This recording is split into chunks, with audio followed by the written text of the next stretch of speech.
Hello everyone, ಇದು Sunday vlog ಆಗಿರುತ್ತೆ. ಇವತ್ತು ನಾವು ಹೋಗ್ತಾ ಇರೋದು ಚಿಕ್ಕಮದುರೆನಲ್ಲಿರೋ ಶ್ರೀ ಶನಿ ಮಹಾತ್ಮನ್ ಟೆಂಪಲ್ಗೆ. ಆ್ಯಸ್ ಯೂಶುವಲ್ ವೀಕೆಂಡ್ ಅಂದರೆ ಅಲ್ಲಿ ರಶ್ ಇದ್ದೇ ಇರುತ್ತೆ. ಅದರಲ್ಲೂ ಅಮಾವಾಸ್ಯೆ ಪೌರ್ಣಮಿ ಬಂದರೆ ಅಂತೂ ತುಂಬಾ ರಶ್ ಇರುತ್ತೆ. ಹಣ್ಣು ಕಾಯಿ ತಗೊಂಡು ಎಳ್ಬತ್ತಿ ಸಹ ಹಚ್ಚಿದ್ವಿ. ಎಳ್ಳು ಅನ್ನೋದು ಶನಿ ಮಹಾತ್ಮಂಗೆ ತುಂಬಾ ಶ್ರೇಷ್ಠವಾದದ್ದು.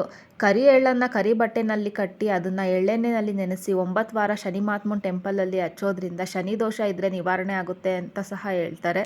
ಸ್ವಾಮಿ ದರ್ಶನ ಮಾಡೋಕ್ಕೆ ಅಂತ ಹೇಳಿ ಹೋಗಿ ಕ್ಯೂನಲ್ಲಿ ನಿಂತ್ಕೊಂಡ್ವಿ.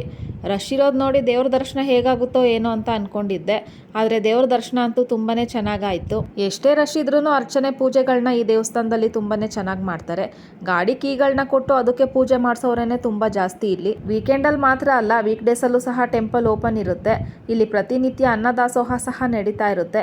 ಯಾರಾದರೂ ಟೆಂಪಲ್ ವಿಸಿಟ್ ಮಾಡಬೇಕು ಅಂತ ಅಂದ್ಕೊಂಡಿದ್ರೆ ಆರಾಮಾಗಿ ಹೋಗ್ಬೋದು. ಇಲ್ಲಿನ ವಾತಾವರಣನೂ ಸಹ ತುಂಬಾ ಪ್ರಶಾಂತವಾಗಿದೆ. ಈ ವಿಡಿಯೋ ನಿಮಗೆ ಇಷ್ಟ ಆಗಿದ್ರೆ ಪ್ಲೀಸ್ ಸಬ್ಸ್ಕ್ರೈಬ್ ಮಾಡಿ.